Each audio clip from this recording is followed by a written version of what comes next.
She stood backstage in a silent corridor, her name echoing faintly through the arena walls. Cheers from thousands of fans roared like a wave breaking on the shore, but Taylor Swift wasn't smiling. Not tonight. Her eyes stared blankly at the floor, her fingers tightly gripping a vintage guitar strap she hadn't used in years. She was about to play a song she wrote when she was just 15, a song that had been hers in heart, but not in law. Most of the world thought they knew the story. Girl writes music, girl becomes famous, girl lives a dream. But the truth, the real truth, was far more twisted.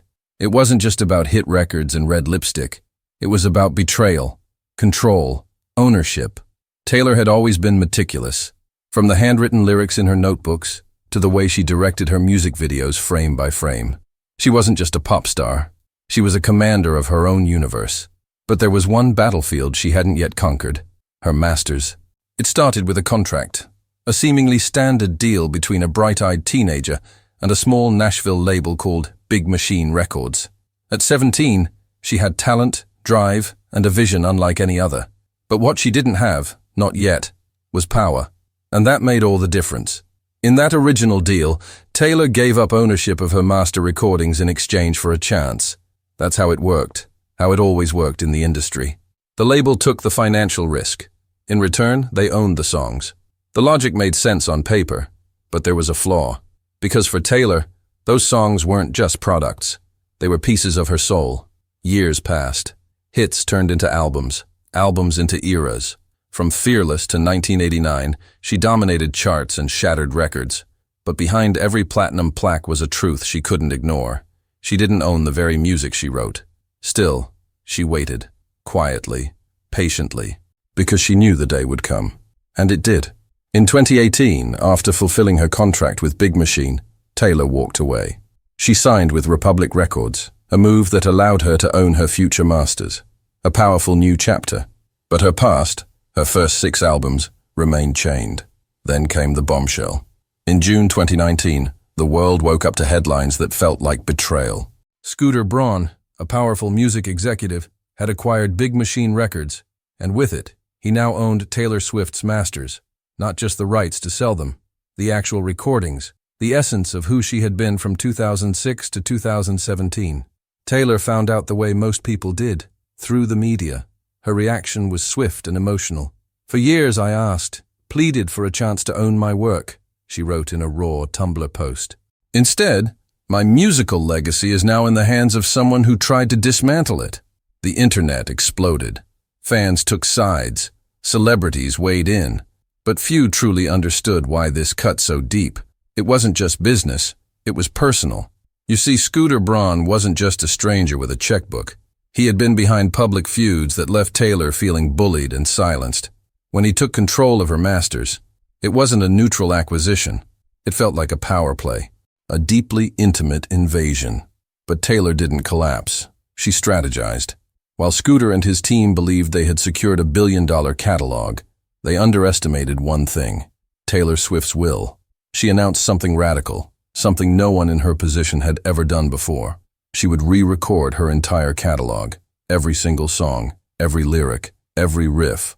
Why? Because under U.S. copyright law, if an artist re-records their old music and releases new versions, they can direct fans to those new masters, effectively undercutting the value of the originals. It was a risky, unprecedented move. But Taylor wasn't gambling. She was reclaiming. "I want my music to live," she said in an interview, her voice steady. "But I want it to live on my terms." The announcement sent shockwaves through the industry. Labels panicked. Executives whispered in back rooms. If Taylor succeeded, she wouldn't just be reclaiming her past. She'd be rewriting the rules of ownership for generations to come. And fans, they rallied like never before. Taylor is re-recording trended globally. Swifties around the world pledged to never stream or buy the old versions again. But behind the hashtags was something deeper, something that couldn't be explained in likes or retweets. This was about more than Taylor. It was about every artist who had ever signed away their voice for a chance to be heard. The studio lights were dimmed, just the way she liked them. A single lamp glowed in the corner as Taylor stepped up to the microphone. She wasn't a teenager anymore. Not the girl who had written Love Story in a bedroom lined with fairy lights and hope. She was a woman now, one with scars, wisdom, and fire in her voice. She closed her eyes, and then she sang. Note for note, word for word, she re-recorded her past, not as an act of nostalgia, but as a declaration of war. The tracks may have sounded the same to casual listeners, but for those who knew, they could feel the difference. There was pain in her phrasing, defiance in her breath. It wasn't just music anymore. It was resistance. The first re-release was Fearless, Taylor's version. The industry held its breath. Would fans care? Would it sell? It didn't just sell. It shattered expectations. Fearless, Taylor's version, debuted at #1 on the Billboard 200. It wasn't just a rehash of old songs. It was a cultural earthquake. Every download, every stream, was a statement. We choose her.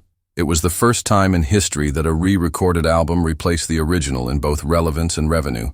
And Taylor, she wasn't done. Next came Red, Taylor's version. And with it, something even more powerful. The 10-minute version of All Too Well, a track that had lived in fan lore for nearly a decade.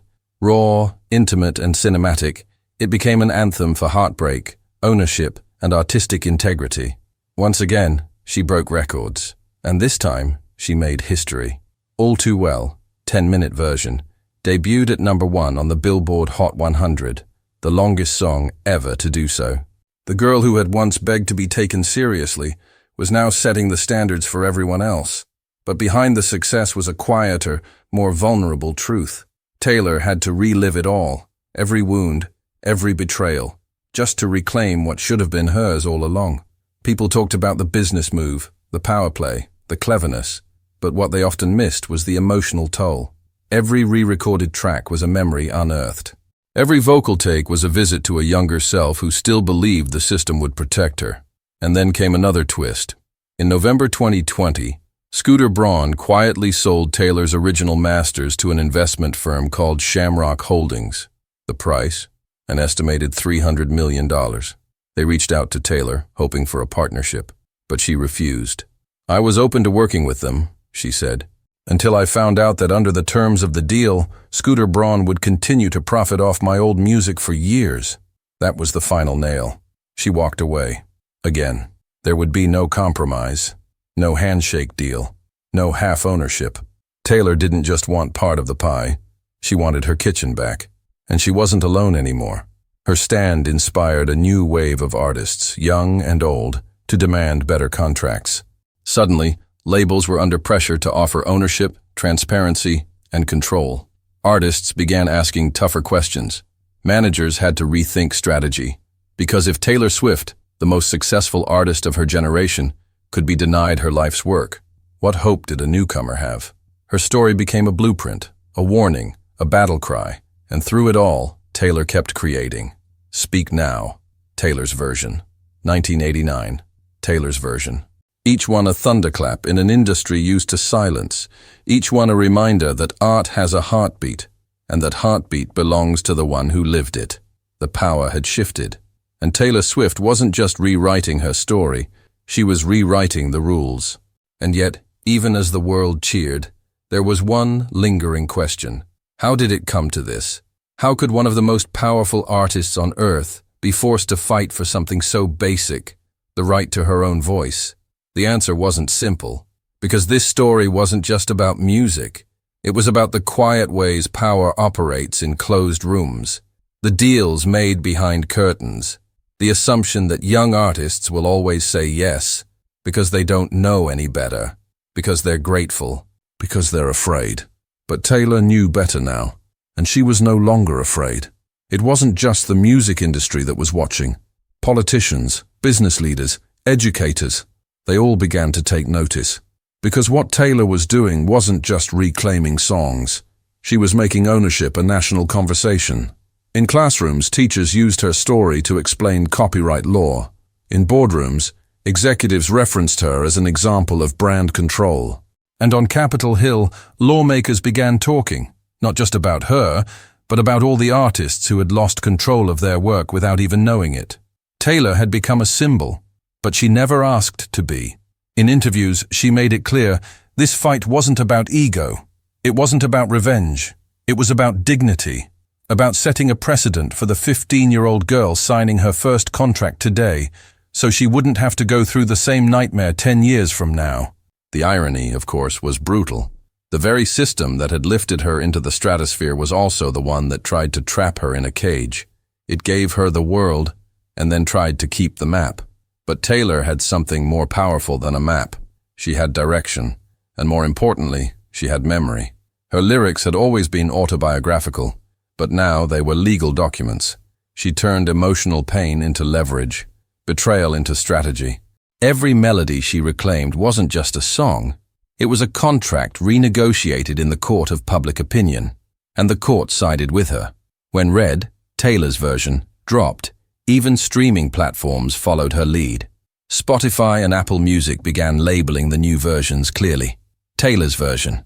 A subtle tag, yes, but one that screamed with significance. Fans could now make conscious choices about which version to support, and the results were astonishing. Not only did her re-recordings outperform the originals, they buried them. The old masters, once held like gold, were rapidly losing value. Investors realized they hadn't bought timeless classics. They'd bought ghosts. And yet, through all of it, Taylor remained poised. She didn't gloat. She didn't attack. She didn't crumble. Instead, she toured. And when she did, something magical happened. On stage, she performed the new versions with a kind of freedom that hadn't been there before. Her voice soared not just with technique, but with triumph. The crowd could feel it, the difference between someone singing and someone owning what they sang. There was one particular night, a rainy evening in Chicago. Midway through her set, she paused.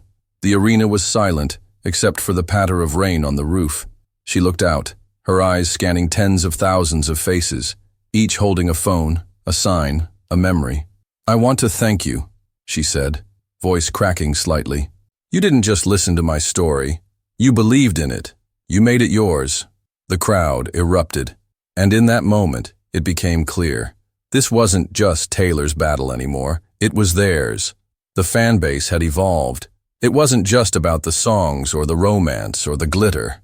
It was about solidarity, ownership, justice. It was about a girl who wrote songs in her bedroom, and a woman who now owned those songs on her own terms. But as always, there was more beneath the surface. Because while Taylor's re-recordings were dominating the charts, the industry was scrambling behind the scenes. Labels were revising contracts. Legal teams were adding clauses preventing future artists from re-recording their work. In a way, Taylor's revolution triggered an arms race of control. But that was the cost of change. For every boundary she broke, there was backlash. For every young artist she inspired, there was a gatekeeper trying to close the door just a little faster next time. Still, she kept going. Why? Because she wasn't just thinking about now, she was thinking about forever. Taylor had always been obsessed with legacy. Not fame, not trends. Legacy.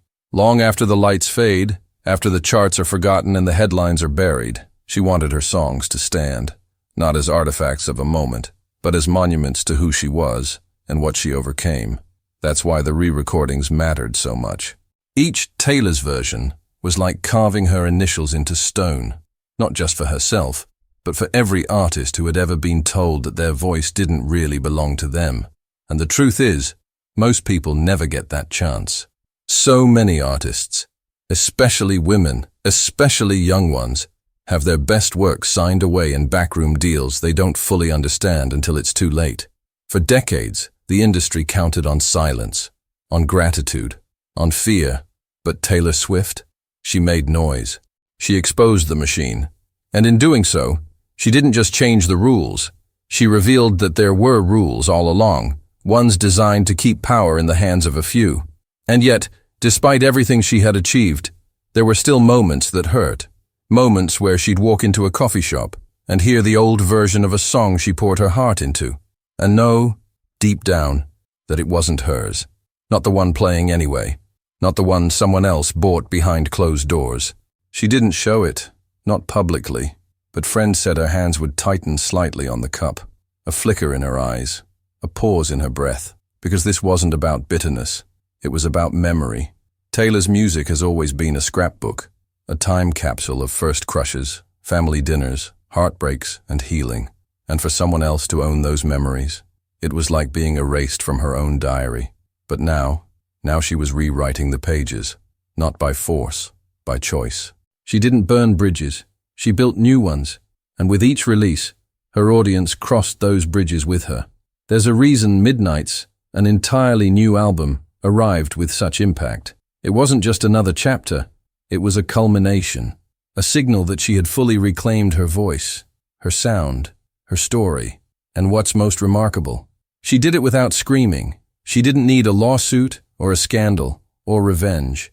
She used creativity, resilience, patience. Where others might have lashed out, she wrote. Where others might have given up, she re-recorded.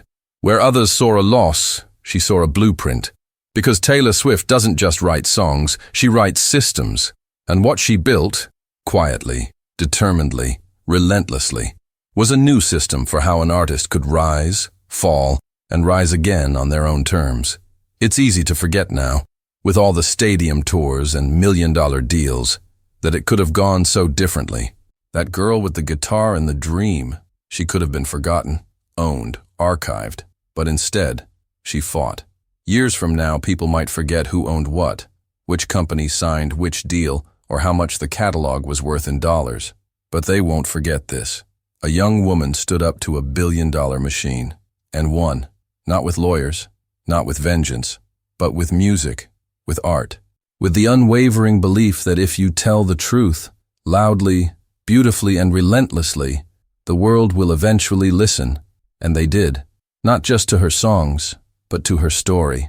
A story that began with a girl in cowboy boots, scribbling lyrics in the margins of her math homework.